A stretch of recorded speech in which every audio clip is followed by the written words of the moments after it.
दोस्तों, आज हम बात करने जा रहे हैं एक ऐसे देश की जो दुनिया के सबसे जटिल और चुनौतीपूर्ण इलाकों में से एक है, अफगानिस्तान। ये नाम सुनते ही हमारे दिमाग में कई तस्वीरें आती हैं, लेकिन क्या आप जानते हैं कि इस देश की कहानी सिर्फ संघर्ष की ही नहीं है। यहाँ एक समृद्ध इतिहास, अनोखी संस्कृति और अविश्वसनीय भूभूत छुपा हुआ है। आइए इस फैसिनेटिंग जर्नी पर निकलते हैं और जानते हैं कि ये धरती क्यों इतनी खास है। अफगानिस्तान का भूगोल बिल्कुल अनोखा है। ये देश 6,52,864 वर्ग किलोमीटर में फैला हुआ है, यानी लगभग टेक्सास राज्य के बराबर। इसकी सबसे खास बात यह है कि ये लैंडलॉक्ड देश है, जिसकी सीमा 6 देशों से मिलती है। उत्तर में उज़्बेकिस्तान, तुर्कमेनिस्तान और तजिकिस्तान, पूर्व में चीन और पाकिस्तान और पश्चिम में ईरान। हिंदू कुश पर्वत श्रृंखला इस देश के बीचों बीच से गुजरती है, जो इसे 3 अलग अलग भौगोलिक क्षेत्रों में बांटती है: उत्तरी मैदान, केंद्रीय पहाड़ी इलाका और दक्षिणी पश्चिमी पठार। इन पहाड़ों में कुछ पीक्स 12,000 फीट से भी ऊंची हैं, जो इस देश को एक नेचुरल फोर्ट्रेस बनाती है। काबुम, जो कि इस देश की राजधानी है, समुद्र तल से लगभग 1,800 मीटर की ऊंचाई पर स्थित है। यहाँ की जनसंख्या लगभग 4 करोड़ से 5 करोड़ के बीच में है, जिसमें पश्तून, ताजिक, हजारा और उज़्बेक जैसे विभिन्न एथनिक ग्रुप शामिल हैं। दारी और पश्तो यहाँ की ऑफिशियल लैंग्वेजेस हैं। ये डाइवर्सिटी अफगानिस्तान की सबसे बड़ी ताकत भी है और सबसे बड़ी चुनौती भी। अफगानिस्तान का इतिहास हजारों साल पुराना है। ये सिल्क रोड का एक महत्वपूर्ण हिस्सा था, जहाँ से व्यापारी एशिया और यूरोप के बीच आते जाते थे।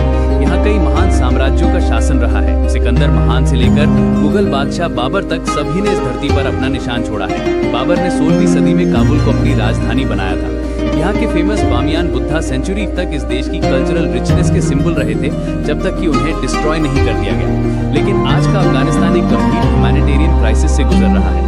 2021 में तालिबान के सत्ता में आने के बाद से स्थिति और भी जटिल हो गई है। अभी तक की रिपोर्ट्स के अनुसार देश की लगभग 23.7 मिलियन आबादी को अर्जेंट ह्यूमैनिटेरियन एड की जरूरत है। ये पूरी आबादी का आधे से ज्यादा हिस्सा है। ये फिगर इतना शॉकिंग है कि इसे समझना भी मुश्किल है। महिलाओं और लड़कियों की स्थिति विशेष रूप से चिंताजनक है। अफगानिस्तान दुनिया का एकमात्र ऐसा देश है जहां लड़कियों को सेकेंडरी और यूनिवर्सिटी एजुकेशन से पूरी तरह रोक दिया गया है। महिलाओं के एम्प्लॉयमेंट, मूवमेंट और पब्लिक स्पेसेस में जाने पर भी कड़ी पाबंदियां हैं। यहाँ तक कि विमेन को पब्लिक में बोलना भी बैंड है। ये सिचुएशन हेल्थ केयर सिस्टम को भी बुरी तरह प्रभावित कर रही है, क्योंकि विमेन हेल्थ केयर वर्कर्स की कमी हो गई है। 78% से ज्यादा अफगान विमेन अब एजुकेशन, एम्प्लॉयमेंट या ट्रेनिंग में शामिल नहीं है।